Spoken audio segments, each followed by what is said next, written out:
uno motivado para predicar, ¿verdad? Doy gracias a Dios por todo. Hoy, al cierre de la serie, mi deseo fue hacer la alabanza un poco diferente, y a manera de testimonio yo les digo que hace, ¿qué será? 6 años, 7 años que murió mi mamá. En el día de su sepelio toqué un canto que se llama Dios ha sido bueno, y lo toqué con el sax porque ella cómo le gustaba que yo tocara, a ella le encantaba. Entonces, cuando terminó todo, yo guardé mi saxofón y no volví a tocar, pero no fue consciente, o sea, yo no estaba así como que peleado con la música, no. A los 6 meses lo abrí el estuche, lo limpié, lo volví a guardar. A los 7, 8 meses le saqué una nota otra vez, lo volví a guardar, y cuando quise tocar me di cuenta que era exactamente el año que mi mamá había fallecido. Alguien me dijo que fue una relación de mi luto con mi instrumento que callara durante un año, y cayó, se quedó ahí. Después no me dieron muchas ganas de volver a tocar, y una vez cuando intenté volver a tocar, estaba yo ensayando en la parte alta de la casa y bajé por agua, y cuando regresé subiendo las escaleras yo sentí algo como que se movió en la ingle, y dije no, eso no está bien, exactamente como una pelota. Y después me di cuenta que era una hernia, y dije no, cada que predicaba, ustedes no lo notaban, pero era un ardor que yo tenía que subir en esta mesita, a veces mi pie así para mitigar el dolor. Bajaba yo y como que me acurrucaba y se me iba el dolor. Hacía yo, corría y tantos kilómetros, ya cuando llegaba a cierta distancia comenzaba el dolor. Entonces dejé de tocar. Ustedes saben que me operaron, gracias a Dios todo salió bien. Luego alguien de aquí, de la iglesia, me dice que quería tocar, y es precisamente Lalo, el otro chico del sax, el más jovencito, porque los demás también estamos jóvenes, pero él y le presto el sax, y se lo tiene por mucho tiempo. Yo ya hasta me había olvidado del saxofón. Hace como unos 8 meses me lo regresa y me dice, acá está. Gracias a Dios me dio mucho gusto que él sigue yendo a clase, está aprendiendo. Dije, bueno, de algo sirvió. Pero yo al mismo tiempo dije, yo ya no tengo muchas ganas de tocar. Pero hace como unos 5 meses, yo creo, llegaron a mi casa, no está por acá, quien llegó a mi casa con su esposa y me dijo, ¿estás en tu casa? Sí, estoy. Dice, te voy a ir a dejar algo. Ok. Y cuando llegaron a la casa me dijeron, acá está un sax nuevecito en el estuche, y dije, sí, ya no quería tocar, pero eso me comprometió a regresar a mis clases, a tomar otra vez a retomar, a que el instrumento no estuviera callado, a cambiar mi luto en alegría, en gozo. Y creo que hoy ha sido un día especial para eso, volver a retomar, volverlo a hacer y volverle a alabar a Dios también con el aliento, amén. Y eso es darle gracias a Dios. Gracias porque hoy mi maestro estuvo por aquí, el maestro Abraham, y queremos que otras generaciones también puedan alabar a Dios y se cumpla el Salmo 150 que dice que todo lo que respire alabe al Señor, amén. Así que dígale a sus hijos, métete ahí. Yo sé que va a haber momento en que vamos a hacer una Big Bang, van a ver. Entonces vamos a gozarnos.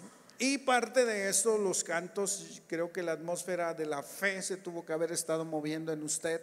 Y precisamente hoy termino la serie de la fe, que a mí me daría como lo vuelvo a repetir, un año para predicar de la fe.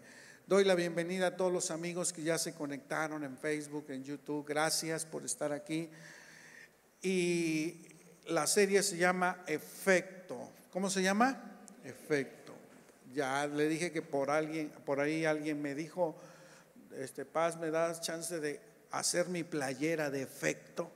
Le dije, oye, qué buena idea. Yo creo que vamos a hacer una edición limitada con la playera que diga efecto, para que cada que te la pongas recuerdas la palabra de Dios y la fe en tu vida. ¿Cuántos quieren escuchar hoy la palabra de Dios que venga para su vida? Amén. ¿Está dispuesto? Yo sé que el ambiente aquí como que se pone medio caluroso, pero pues creo que, ¿por qué creen que traigo la pelotita? Porque precisamente acostumbro cuando estoy hablando y así tirarla de lejos, y tienes que estar al tiro, porque si la tiro, pues la tienes que cachar, bro. Si no quiere decir que no estabas poniendo atención, ¿sale? Entonces ahorita en su momento la voy a usar, ¿va? Ahora bien, ¿qué le parece si oramos? Amén. Pero ahora usted diciéndole, Señor, yo quiero poner atención, yo quiero que algo de la palabra de Dios se vaya conmigo, algo.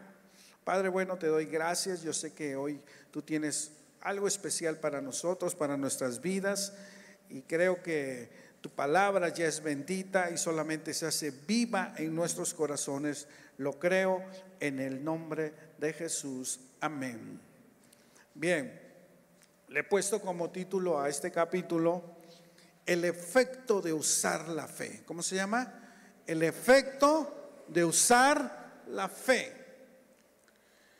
Quiero que vayamos a la escritura, a donde hace 8 días hablaba, pero hacía referencia de esto que estoy leyendo a una parte, y les prometí que iba yo a hablar otra parte de este versículo. Vamos a engancharnos a la palabra. Lucas 17:3 dice: mirad por vosotros mismos, si tu hermano pecare contra ti, repréndele, y si se arrepintiere, perdónale, y si 7 veces al día pecare contra ti, y 7 veces al día volviera a ti diciendo, me arrepiento, perdónale. Dijeron los apóstoles al Señor, aumentanos la fe. Entonces el Señor dijo, si tuvieras fe como un grano de mostaza, podrías decir a este sicómoro, desarráigate y plántate en el mar, y os obedecería. Bien, Jesús está normando la vida de sus discípulos. Esta palabra no era para cualquiera. Esta palabra era para los discípulos. Y esta palabra hoy no es para cualquiera, es para la iglesia. Porque no cualquiera entiende el perdonar. Con una fe natural y tan básica como la que cualquier persona puede tener, no alcanza para perdonar ni siquiera 2 veces a la misma persona.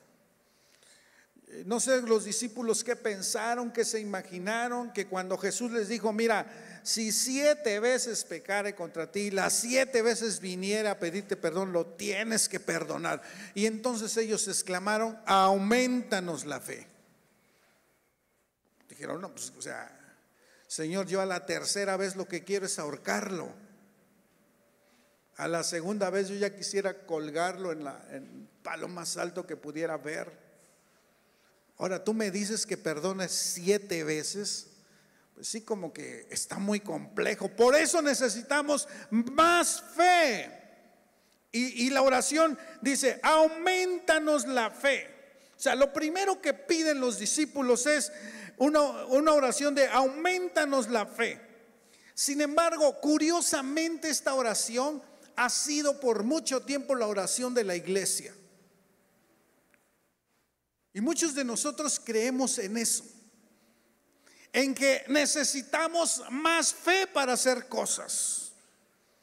Pero mire, si somos observadores a la palabra y ponemos mucha atención, por eso le voy a pedir que trate de no desengancharse, porque al final creo que es una cuestión de estar analizando la palabra de Dios.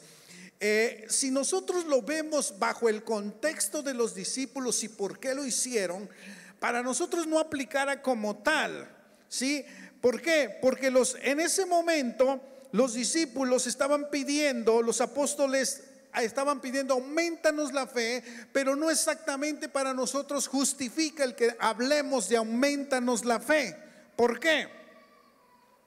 Porque si nosotros leemos bien, la respuesta de Jesús no fue: ok, les hace falta fe, vengan, fórmense aquí. A ver, Pedrito, te voy a dar más fe porque tú me pediste más fe. A ver, Juan, a ti te voy a dar otro poquito más porque tú ya tienes mucha. Y a todo, y hubiera formado a todos los apóstoles y les hubiera dicho: ustedes me pidieron fe, órale, les voy a dar más fe. Sin embargo, Jesús no dijo eso. Lo que dijo Jesús es: si tuvieras fe como un grano de mostaza. Ahorita voy a hablar al respecto. Y le dijo: si tuvieras fe, tú la usarías, tú le hablarías a ese árbol y ese árbol se arrancaría y se movería. Ahora, muchos de nosotros intuimos que tenemos fe. Algunos están conocedores, sabedores, seguros de que tienen fe. Pero el problema en el uso de la fe es que no nos gusta correr riesgos. Yo creo que todos los que estamos aquí somos personas que no nos gusta correr riesgos. No nos gusta pasar una vergüenza. No nos gusta frustrarnos después de tomar una decisión. Y si se pudiera saber exactamente el resultado, mejor. Y si no lo sé, no me muevo. Pero la vida es de riesgos. La vida es que todos los días tomemos decisiones basadas con riesgos. A veces la gente dice: no, pues hasta que yo tenga la seguridad, entonces voy a hacer esto. Y a veces deja de ser feliz porque no le gusta correr riesgos. Dice: no, pues para casarme y luego divorciarme, pues mejor no. Así estoy mejor. No, pues si voy a quebrar en un negocio, ¿para qué le voy a invertir? Mejor no lo hago. No, si voy a terminar una carrera y después voy a hacer un desempleo, mejor ¿para qué lo hago? No, si voy a ir, me dicen que vaya yo y toque esta puerta para empleo, ¿para qué lo voy a hacer si siempre me dicen que no? Así que el uso de la fe es correr riesgos. Pero note algo: Jesús, una vez hablando una parábola de un juez injusto, que al final tanto le rogaron a él que dijo: ok, les voy a conceder lo que me están pidiendo. Y terminan la parábola con las siguientes palabras, Lucas 18:8, y les dice: os digo que pronto les hará justicia. Pero hace un acotamiento el Señor Jesús y dice: pero cuando venga el Hijo del Hombre, hace una pregunta: ¿hallará fe en la tierra? Cuando regrese Jesús, cuando estoy ahorita aquí, pero me voy a ir y voy a regresar, ¿voy a hallar fe? Y no estaba diciendo exactamente de que la fe fuera quitada y que ya no hubiera fe. Más bien lo que está diciendo: ¿será que cuando yo regrese habrá gente que haya usado su fe? Muchos de nosotros no nos gusta, lo he dicho, correr riesgos en fe. Un riesgo es un desafío de que las cosas sucedan o simplemente no sucedan. Te voy a poner un ejemplo. Cuando Pedro ve a Jesús caminar sobre las aguas, él se anima tanto que le dice a Jesús: a ver, si tú eres Jesús, permite que yo camine sobre el agua. Y cuando Jesús le dice: sí, ven, camina sobre el agua, él corre un riesgo y se baja de la barca. Riesgo que 11 no tomaron. Riesgo que tal vez toda su vida se lamentaron los 11 no haber tenido la experiencia de caminar sobre las aguas, porque ellos dijeron: es más cómodo quedarnos en la barca. Pero hubo un hombre que se alocó, que se arraigó, que se tomó de fe y dijo: yo quiero caminar sobre las aguas. Y le dijo: si quieres, bájate y camina. Hubo hombres como un joven llamado David, que corrió el riesgo de confrontar y enfrentarse a un gigante. Cuando todo mundo podía ver la desigualdad de pares entre ellos y no tenía ninguna opción. Si hubiera habido apuestas, seguramente él estuviera en 0 y fuera 100 sobre 0 favor a Goliat, porque nadie le hubiera apostado a él. Y él, el riesgo es de que hubiera muerto ahí, hubiera pasado una vergüenza ahí. Podemos leer de gentes como Nehemías, que tomó el riesgo de ir, y cuando vio a su pueblo destruido, a la ciudad destruida, dijo: yo voy a reconstruir los muros. Y corrió el riesgo de fe de hablar con el rey y decirle: yo quiero que me proveas y que me ayudes para que yo vaya a reconstruir los muros. Cualquiera en su momento y en su tiempo: estás loco. Noé, en su tiempo y en su momento, cuando le dijeron: haz un barco, un arca, porque va a llover, dijo: lo voy a hacer. Corrió el riesgo de que no lloviera y que al final dijeran: estás loco. ¿Y qué de los apóstoles y qué de los discípulos después de que Jesús se fue y comenzaron a predicar? Y les dijeron: ustedes están locos, párenle ahí, solamente son unos alborotadores. Ellos corrieron el riesgo incluso de su vida, de morir, y muchos murieron corriendo esos riesgos de fe.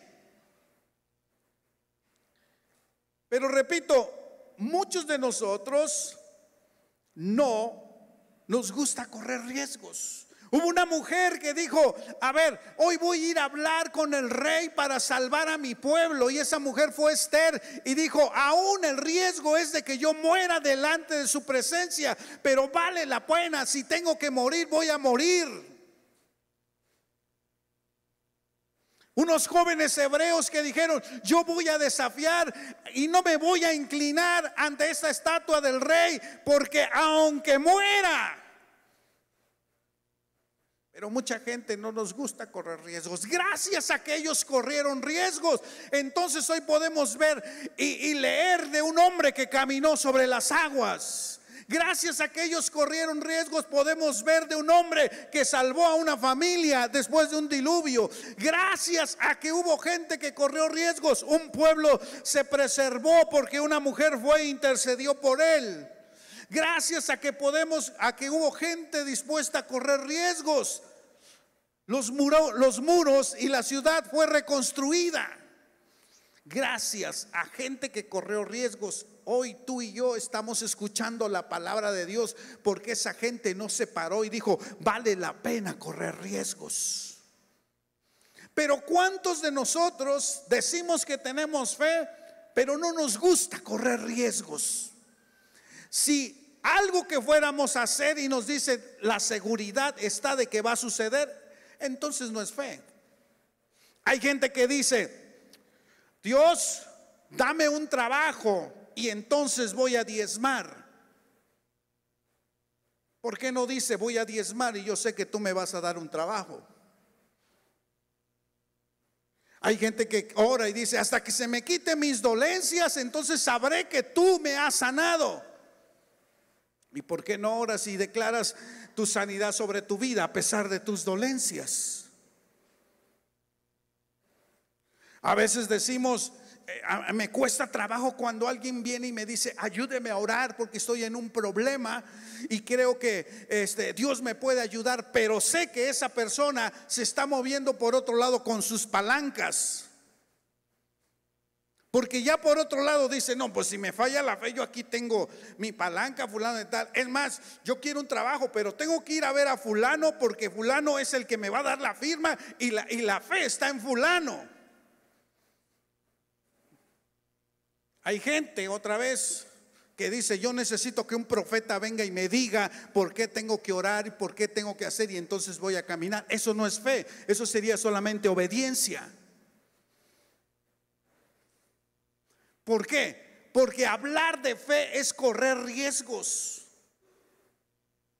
Hablar de fe es a veces hablar en un sentido que gente no lo va a comprender.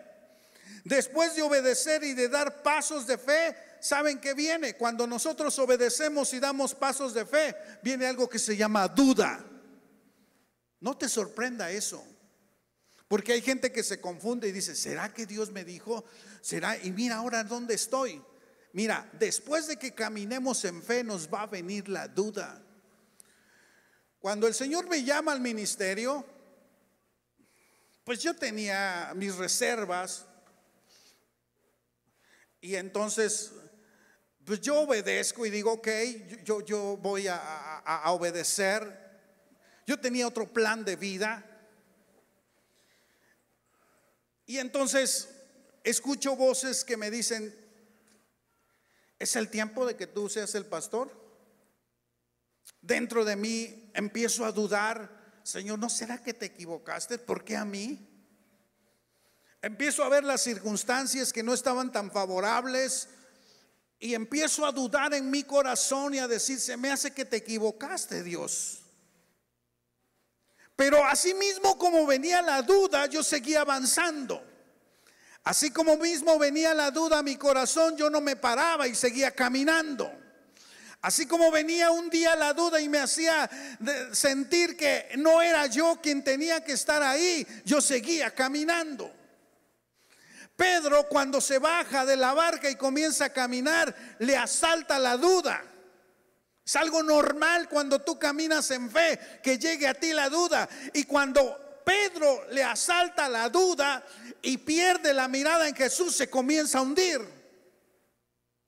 Pero la historia no termina que él murió ahogado. La Biblia dice que cuando él se comenzó a hundir, la mano de Jesús le dijo: no tengas miedo, aquí estoy contigo. ¿Qué quiere decir?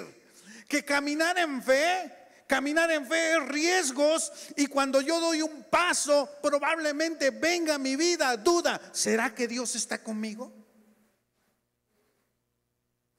Eso es normal.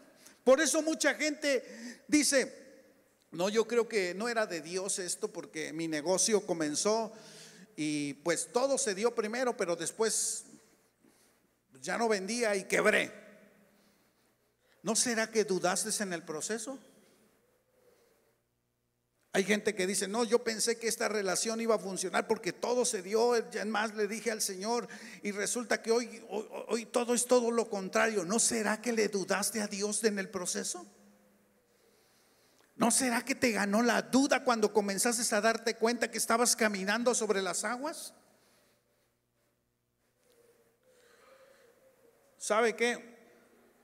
Mucha gente duda si era Dios al iniciar algo, porque después fracasaron y dicen: no era Dios. Pero más bien siento que es la duda que nos ganó después de caminar en fe. La mayoría de nosotros quisiéramos una certeza para caminar en fe. Por eso nos encanta eso de las garantías. Cuando alguien nos vende algo y nos dice: si no funciona, te regresamos el 100%. Eso nos encanta, ¿verdad? Porque le decimos: no corro riesgo, al final voy a tener mi reembolso del 100%. Pero ¿sabe? Un autor alemán dijo que el infierno comenzará en nosotros cuando Dios nos revele todo lo que dejamos de hacer. El infierno comenzará en nosotros cuando Dios nos revele todo lo que dejamos de hacer. Llegaremos y en su momento otro, tal vez Dios te diga: a la vuelta a la vuelta estaba tu bendición y tú dudaste dar la vuelta. Tú fuiste diseñado para llegar hasta ahí, pero dudaste del diseño de Dios para tu vida, del propósito de Dios para tu vida, y confiaste más en otras cosas menos en mí, te dirá el Señor. Te revelará cosas que dejaste de hacer porque dudaste, porque no quisiste correr riesgos. Los pecados de comisión, ¿cuáles son los pecados de comisión? Los que hacemos en acción. Son los que nos pesan inmediatamente, de manera inmediata, son los que nos acusan. Tú haces algo hoy y mañana lunes te están acusando y todos. Pero los pecados de omisión son los que te van a atormentar a largo plazo. Son aquellos que cuando te veas en el espejo y te des cuenta que ya no eres el mismo joven, la misma joven, te dirás y te harás preguntas de ¿por qué no lo hice? ¿Por qué no corrí el riesgo? ¿Por qué no me atreví? ¿Por qué no le confié a Dios? ¿Por qué no mejor el hubiera no existe? Y ahí es cuando comenzará una parte de remordimiento para tu vida, el decir, creo que en ese tiempo le dudé a Dios. ¿Y sabes qué? Hay dos formas de vivir la vida. Se vive para ganar la vida o simplemente se vive para no perder. No es lo mismo para ganar en la vida que para vivir para no perder. Y hay gente que, repito, en su zona de confort está y se siente segura y dice, ¿yo para qué voy a correr riesgos? ¿Qué tal si no me sale? Yo no sé a cuántos de ustedes les ha pasado, sobre todo a los del ministerio, cuando tú sientes en tu corazón orar por alguien y Dios te dice, ora por esa persona, y tú dices, ¿y si no sale? ¿Y si voy y oro y se muere? ¿Y si voy y oro y no es resultado que yo no era el que tenía que orar? Mejor no oro. A veces el Señor nos está diciendo a través, toma tu fe, hazlo, y nosotros dudamos. Hay gente que prefiere asegurarse de que algo ya está para posteriormente tener fe y tomar decisiones. ¿Y sabe qué? Hoy el Señor te dice, necesitas correr riesgos de fe. Si yo tuviera la certeza, escúcheme bien, iglesia, la certeza de que a finales de este año, en la segunda parte de este año, yo veo una iglesia en Orizaba y tengo la certeza, porque ya lo tengo todo, ya no sería fe, solamente sería ir a tomar y ser obediente. Pero sabe, escribiendo este mensaje me vino una frase, la escribí y quiero que esta frase recordarla para siempre. Dice, prefiero correr riesgos y equivocarme que pasar a la historia como un hombre que no le creyó a Dios. Otra vez, prefiero correr riesgos y equivocarme que pasar a la historia como un hombre que no le creyó a Dios. Así que cuando hablo que algo va a suceder, es cierto, puede, no, la fe es así. Pero tú te arriesgas en fe y dices, yo creo que va a suceder, yo creo que va a haber, yo creo que veo una iglesia naciente en Orizaba, yo creo que Dios va a proveer, yo creo que va a levantar líderes, yo creo que van a llegar gente, familias a conocer a Jesús. Amén. ¿Cuántos lo creen? ¿Es un riesgo? Sí. Cuando llegue la primera renta, cuando tengamos que poner equipo, cuando tengamos el primer problema. Pero si no quieres atreverte a ganar, no hagas nada, mejor quédate ahí en tu lugar, no corras riesgos. La fe implica riesgos. La fe es moverse. Ahora, el efecto de usar la fe es cero incredulidad. Y esto es, y aquí quiero que me pongan mucha atención en relación a que muchos de nosotros nos justificamos para no hacer cosas porque decimos, es que yo no tengo la fe de Él, es que yo tengo muy poca fe. Y es cierto, leemos en la Escritura lo que les he venido diciendo por mucho tiempo, que a Jesús lo que le sorprendió en su tiempo fue gente que tuvo mucha fe y gente que no tenía fe. Ahora, analizando en la semana decía, a ver, ¿cómo es este asunto de la fe a lo largo de la Biblia? Y me puse a pensar en los santos del Antiguo Testamento, cómo ellos tenían fe en Dios. Y llegué a analizar y a creer de manera personal que ellos, su fe natural, porque todavía no tenían una fe sobrenatural, porque la fe sobrenatural viene con el Espíritu Santo, ellos su fe natural se abalanzaron con todo. Ahí usted tiene un Elías abalanzado en su creencia y en su posición de su fe radical. Usted tiene un Moisés ahí y usted tiene al padre de la fe, Abraham, que creyó. No les fue fácil, corrieron riesgos, sí, pero ¿cómo fue la fe en los tiempos de Jesús? ¿Por qué la gente creía? Ahí creían porque veían lo que Jesús hacía. Lo que Jesús hacía, milagros, señales, prodigios. Entonces la gente se animaba porque veía a Jesús hacer cosas. ¿Cómo es ahora en el Nuevo Testamento, después de que Jesús ascendió a los cielos y después de que dio su gracia? ¿Cómo es ahora la fe? Ahora es un fruto del Espíritu. Y eso es lo que quiero explicar. ¿Por qué? Porque nosotros vamos a leer, no lo vas a buscar, lo voy a dar rápido para no me daría tiempo. Mateo 14, 29, el relato de Pedro caminando. Cuando él duda, Jesús le dice: hombre de poca fe. Luego, cuando los ve en el relato de que están en una tormenta, Mateo relata y dice que Jesús les reprocha y les dice: hombres de poca fe.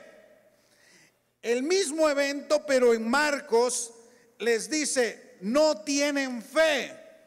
El mismo evento, pero en Lucas les pregunta: ¿dónde está su fe? Y aquí como que ya me hizo bolas el asunto, porque por un lado les dice: tienen poca fe. Por otro lado les dicen: no tienen fe. Y por otro lado les pregunta: ¿dónde está su fe? Entonces, ¿hay mucha fe? ¿No hay fe? ¿Hay poquita? ¿Hay bastante? Pero vámonos al otro extremo. Curiosamente, gente que no era judía, gente que no caminaba con Jesús. Llega una mujer extranjera sirofenicia y se enfrenta a la situación de un milagro de Jesús, y Jesús le dice una frase que era para que esta mujer se hubiera ofendido y se hubiera ido, pero dijo: a ver, Señor, aún hasta los perrillos comen de la mesa de su Señor, y yo creo que tú puedes hacer algo. Y en ese momento Jesús le dice: oh mujer, grande es tu fe. Grande es tu fe. Y eso le hizo obtener su milagro. Por otro lado, llega un centurión romano y le dice, y le manda a decir: ven a mi casa, pero no es necesario, si tú dices la palabra será hecho. Y Jesús al final dice: os digo que aún en Israel no he hallado tanta fe. A ver, por un lado a sus discípulos y a los que le siguen les dice: tienen poca fe, pero por otro lado alaba a gente que no caminaba con él y dice: mucha es su fe. En ese tiempo la gente se movía con ese grado de fe, de mucho poco. Pero ahora yo lo quiero llevar al Nuevo Testamento, a lo que dice el apóstol Pablo acerca de la fe. No se pierda Romanos 3, 12, 3, y dice la escritura: digo pues, por la gracia que me es dada, a cada cual que está entre vosotros, que no tenga más alto concepto de sí que el que debe de tener, sino que piense de sí con cordura. A ver, no te creas más de lo que no eres, ¿vale? O sea, ubícate por favor, dice el apóstol Pablo. Y dice: pero nadie piense más de sí. Y añade y dice: conforme, tú tienes que comportarte conforme a la medida de fe que te fue dada. Y dice: a la medida de fe que Dios repartió a cada uno. Les voy a hacer una serie de acotaciones, acercamientos acerca de este versículo. Primero, según este versículo, ¿quién da la medida de fe? ¿Quién da la medida de fe? ¿Está leyendo conmigo? ¿Quién da la medida de fe? Dios. Entonces, si Dios me da la medida de fe, ¿por qué te va a reclamar que poca es tu fe? ¿No acaso le diríamos: Señor, yo no tengo la culpa que me hayas dado poca fe? Yo no tengo la culpa que no puedo obtener las cosas porque a mí el día de la repartición me tocó una cucharita cafetera de fe. Ese día llegué tarde y solamente 2 onzas de fe me tocaron. Mientras al otro señor le dices hasta 2 carretillas de fe. Así que no me reclames que yo no puedo obtener cosas, porque eso es, según esto tú me dices a mí la fe. Sin embargo, dice que nos dio una medida de fe. Dios nos dio una medida de fe, o la medida de fe. A ver, pregunta: ¿Dios nos dio una medida de fe o nos dio la medida de fe? ¿Una medida o la medida? La medida. No nos dio una medida de fe.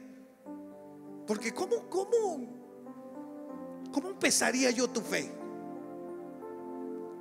¿Cómo?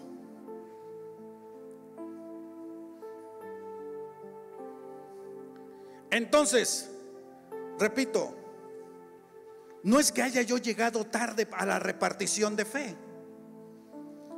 ¿Alguien sabe por qué me gusta ir a las fiestas? Ya lo saben, ¿verdad? ¿Por qué? Por el pastel. Y entonces yo checo la medida del pastel, ¿sí o no, David? Y él ya sabe, ¿alcanzará o no alcanzará? Y eso determina mi estancia más allá después de comer, ¿no?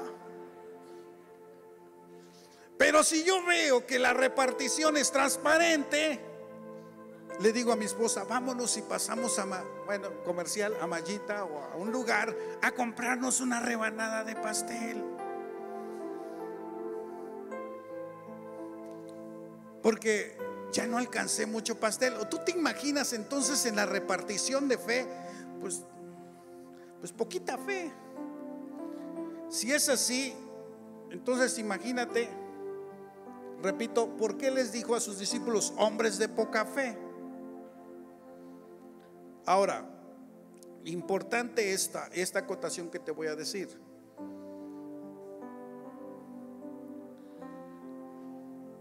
Jesús, cuando murió y resucitó, fuimos perdonados por su gracia. ¿Estamos de acuerdo? Y por su gracia nos dejó su espíritu. Cuando tú y yo aceptamos a Jesús, inmediatamente el Espíritu de Dios está en nuestras vidas. ¿Cuántos saben eso? Ahora, comenzamos por ahí. ¿Cuántos creen tener el Espíritu Santo? Porque mucha gente piensa y cree, sobre todo en nuestra línea pentecostal: yo no hablo lenguas, yo no tengo el Espíritu Santo. Eso no es cierto. Si tú has creído en Jesús, tú tienes el Espíritu Santo. ¿Cuántos lo creen? Ahora, si tienes el Espíritu Santo, te llevo a Gálatas 5:22. Y dice Gálatas 5:22: entonces, dice la escritura, mas el fruto del Espíritu es amor. Léalo conmigo: amor.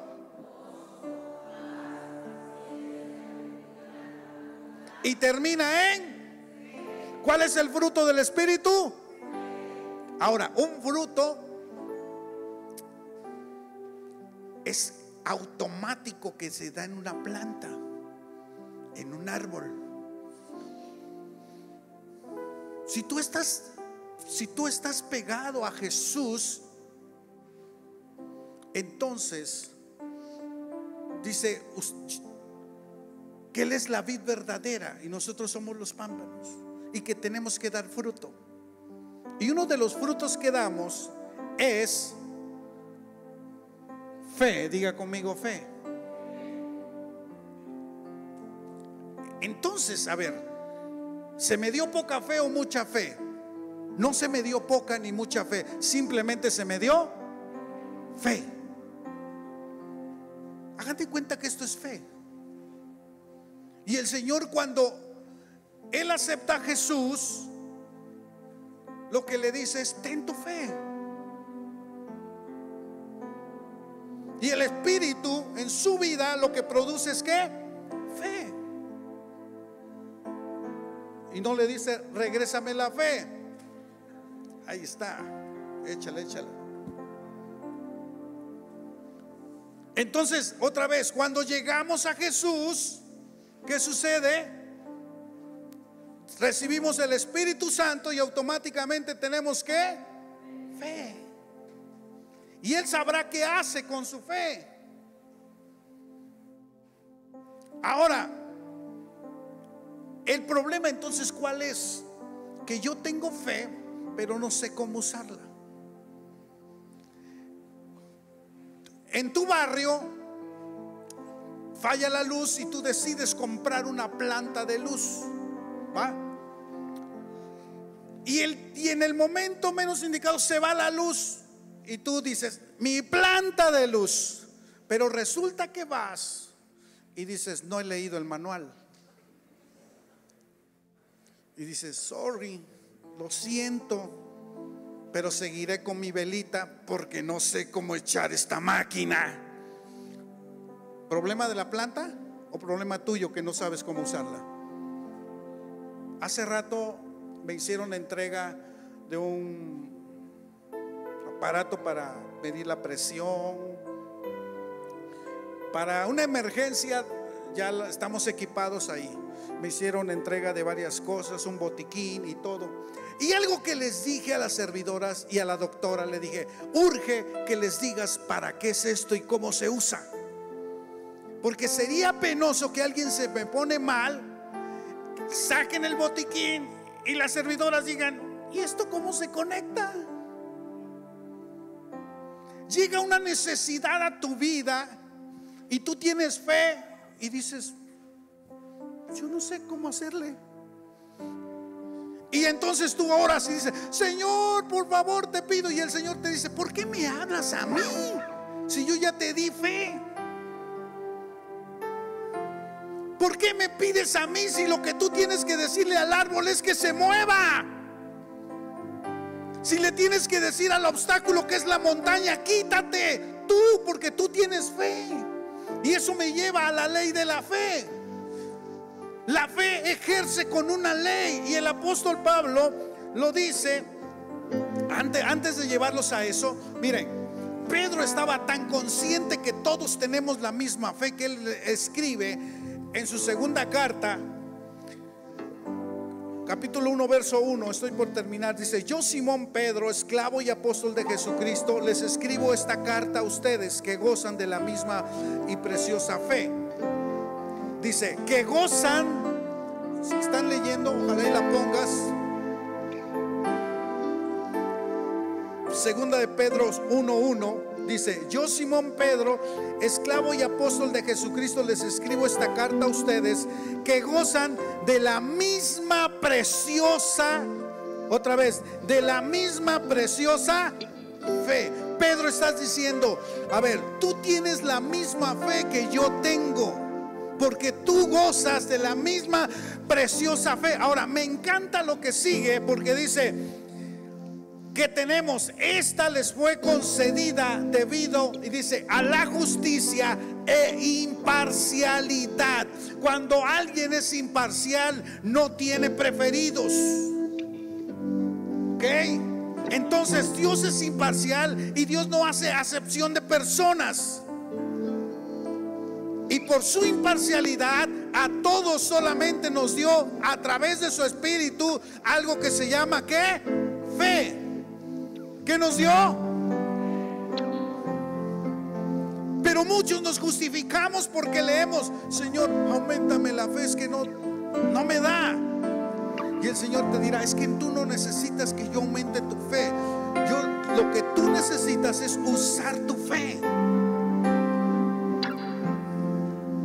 Y la ley va ligado con lo que les estoy diciendo, porque precisamente Romanos 3:27 dice, ¿dónde pues está la jactancia? Queda excluida. ¿Por cuál ley? ¿Por la de las obras? Dice, no. Al principio de la serie decía que la fe no viene por obras.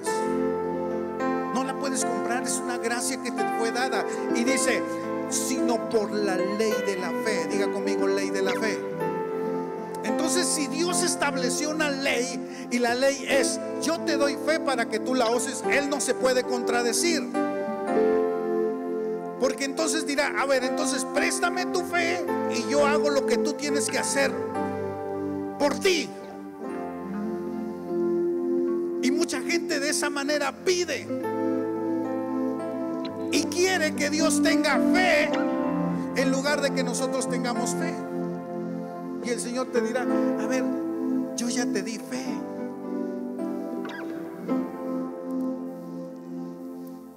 Así que el efecto de usar la fe es apelar a su ley.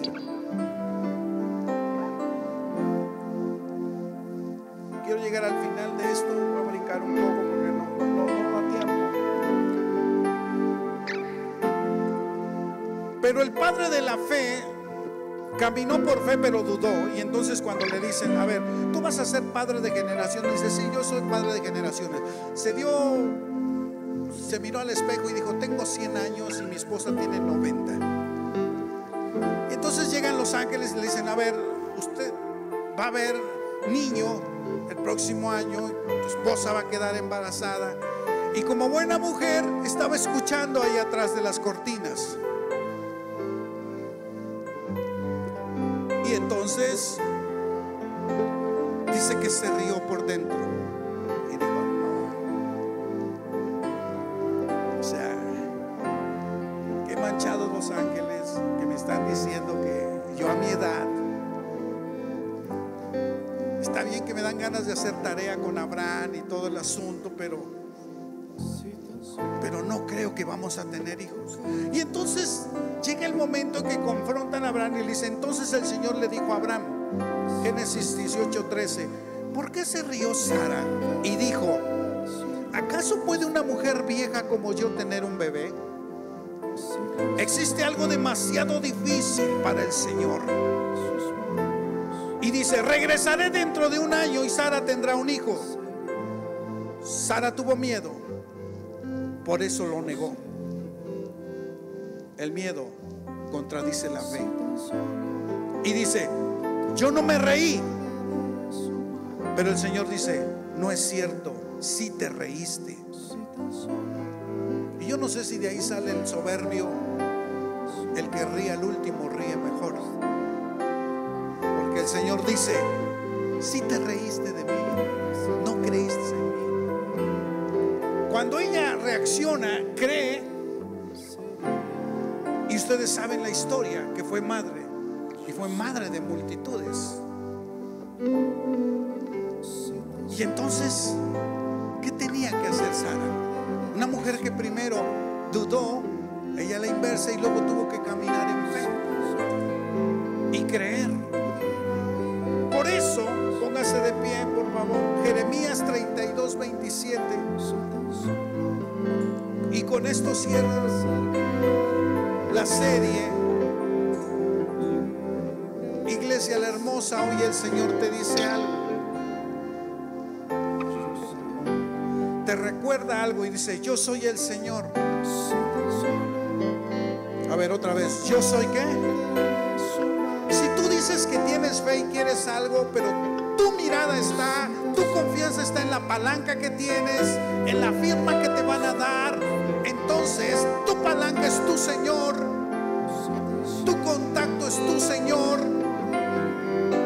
Y Dios dice, yo no tengo nada que hacer porque tu Señor es tu dinero, es tu propiedad, es tu influencia, es lo que tú tienes. Pero dice el Señor, Dios de los pueblos del mundo, y hace una pregunta que hoy te tienes que contestar. ¿Hay algo demasiado difícil para mí? ¿Hay algo difícil para mí? Dice el Señor. Responde. ¿Tu necesidad es difícil para Dios?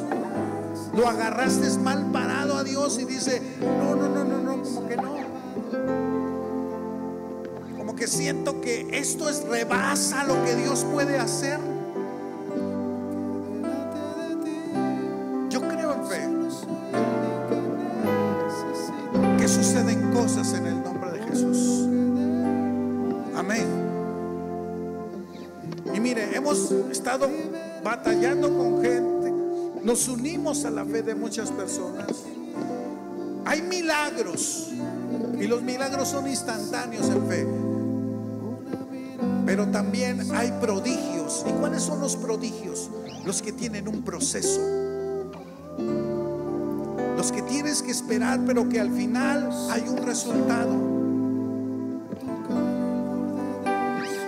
Yo no sé cuántos hoy salen de su zona de confort, toman riesgos y empiezan a hablarle a las cosas que no son como si fueran. Tienes que aprender a arrebatar ese trabajo que ya tienes y no confiar mucho, o más bien no tu confianza en lo que tú ves, porque a veces eso nos falla. Y la fe es tomar lo que no vemos. Y yo sé que Dios hoy va a premiar la fe de muchos de ustedes, porque van a salir de esa mentalidad de decir: yo soy un hombre de poca fe. Por eso es que corres con la persona que crees que tiene más fe y le dice: ora por mí, por favor. Porque le estás diciendo: yo no tengo fe, el que tiene fe eres tú. Por eso mucha gente dice: ay, yo voy con el pastor que le tiembla la mano y dice: venga, venga, venga acá, porque yo la pongo sobre su cabeza y usted recibe. Y la gente dice: yo quiero, porque es más fácil decir: dame de tu fe, a decir: uso mi fe. Y entonces sin fe es imposible agradar a Dios.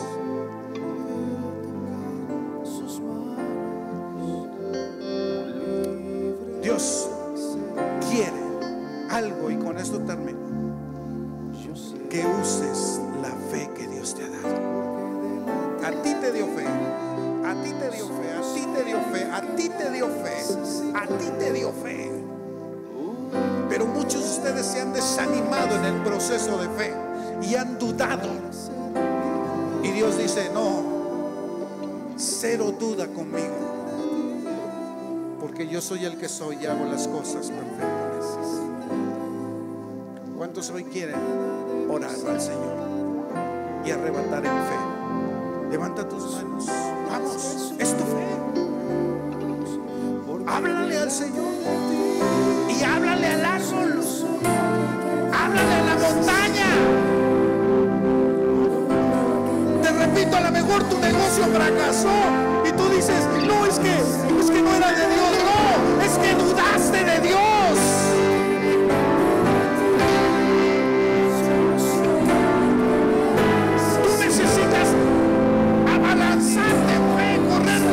Como esta mujer que dijo: a lo mejor voy a pasar vergüenza, pero no me importa, hoy voy y creo que recibo un milagro de parte de Dios. Amén, amén, amén. Trae este té, por favor.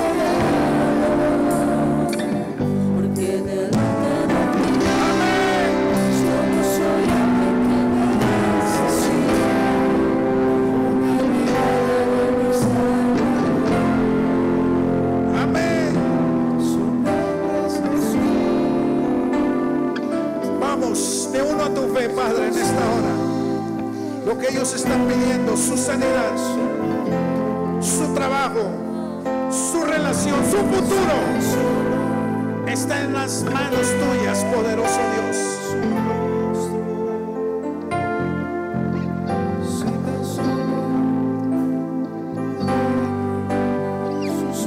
Yo quiero que levantes tus manos aquí, cóntate.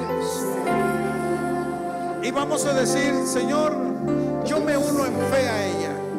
Hace unos días ella no podía ni moverse, hoy puede caminar, dar pasos. Dígame si eso no es fe lo que está operando en su vida. Pero ella todavía no puede mover un brazo. Pero ¿cuántos creemos que tenemos al Dios que hace de lo imposible cosas posibles?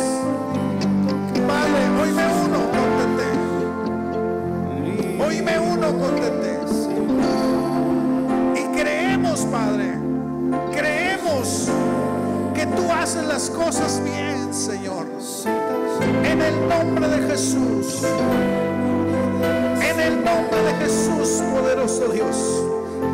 En el nombre de Jesús, te uno a su fe. Usa su fe. Cree, cree, cree, cree.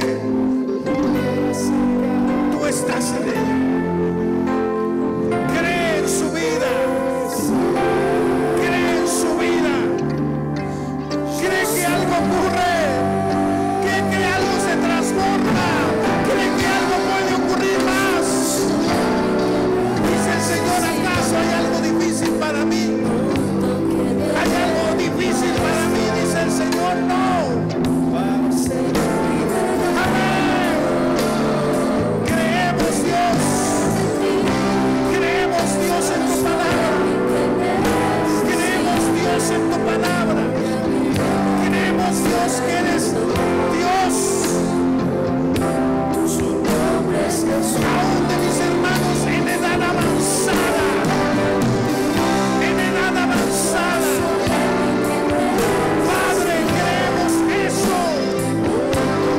Creemos que se arrebatan de la iglesia. Y voy a escuchar a más de una persona que hoy su vida cambió. Cuando dijo, uso mi fe, uso la fe que tú me has dado. Uso la fe que tú me has dado. En el nombre de Jesús. Gracias, gracias, Señor. Gracias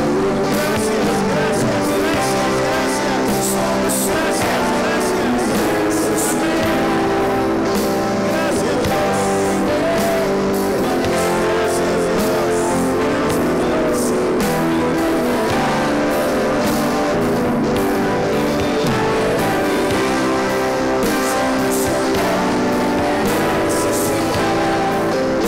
la vida de tu esposo. Gracias, gracias, gracias, gracias. Gracias, gracias.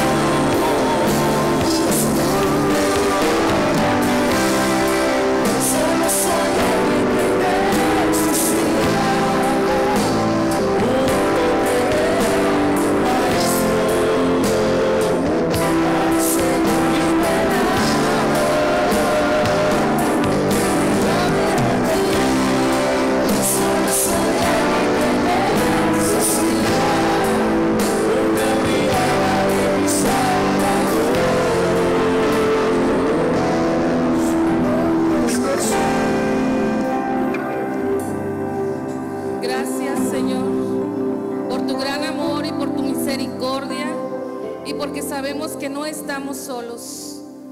En el nombre de Jesús, Señor, te damos gracias. Un aplauso a Jesús. Toma tu lugar. Lo voy a seguir diciendo. Creo que esta serie en lo particular a mí me ha bendecido, me ha llenado, y yo no dudo que en algunos de ustedes también ha sucedido algo en la vida y en su corazón. Y bueno, estamos entrando a una parte muy especial también, que es nuestra ofrenda. En el Salmo 54:6 dice: te presentaré una ofrenda voluntaria y alabaré tu nombre, Señor, porque es bueno. Siempre alabamos al Señor porque Él es bueno, ¿sí? Y en este momento ve preparando tu ofrenda, tu diezmo, lo que Dios haya puesto en tu corazón, prepáralo. Vamos a orar juntos para que Dios bendiga lo que en esta tarde vamos a depositar en los ofrenderos, pero más que nada para dar gracias a Dios porque Él nos ha bendecido, y porque nos ha bendecido podemos honrarle a Él. También bendecimos la vida de cada uno de ustedes, porque yo sé que Dios ha sido bueno, que ha dado trabajo, que ha estado en sus familias, que ha estado en sus vidas, y eso es agradecer y darle también a Dios honra. Honramos a Dios con nuestros bienes porque Él es bueno. Así es que yo te pido que pongas en tu mano lo que Dios ha puesto y vamos a orar. Cierra ahí donde estás tus ojos y vamos a orar. Señor Jesús, gracias por tu bondad, por tu misericordia, porque tú has dado provisión a nuestros hogares. Gracias, Señor, por el trabajo que tenemos. Gracias por nuestra familia. Y en esta hora vamos a depositar nuestra ofrenda, nuestro diezmo, sabiendo y entendiendo por fe que tú nunca nos vas a dejar, que siempre vas a suplir cada necesidad en la vida de nosotros, y te pedimos que nunca falte tu generosidad en nuestras vidas. Amén y amén. Dale un fuerte aplauso al Señor y pasa a dar tu ofrenda.